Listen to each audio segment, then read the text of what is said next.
L-isptar Mater Dei dam jinbena aktar minn 15-il sena u kellu jaqdi l-bżonnijiet tal-ġenerazzjonijiet li ġejjin. Fuq untefqu aktar minn 600 miljun euro, aktar mid-doppju ta' dak ippjanat. 5 snin biss wara li beda jopra l-Mater Dei iżda il-gvern qed jgħid li għandu bżonn sptar ieħor. Fis-tqarrija l-kelliema ewlenija għas-saħħa Mary Louise Colero Preca qalet illi turi li fil-qasam tas-saħħa ma teżistix strateġija, iżda kollox huwa immexxi mill-ferneżija elettorali. Colero Preca fakret kif ftit żmien wara li kien sar Prim Ministru fl-2004, Lawrence Gonzi kien qal fil-Parlament illi ftehim mal-kuntratturi Skanska illi ħallasom 14 miljun euro bħala somma finali u jibnulu wkoll sptar ta' riabilitazzjoni u klinika tal-kanċer. Dawn il-flus u anka iktar tħallsu iżda l-isptar u lanqas il-klinika ma saru.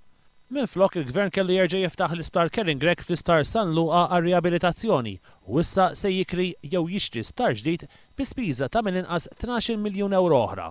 Mary Louise Colero Preca qalet li l-Prim Ministru u l-Ministru tas-Saħħa huma fid-dmir li jagħtu rendikont lill-poplu għal dan kollu.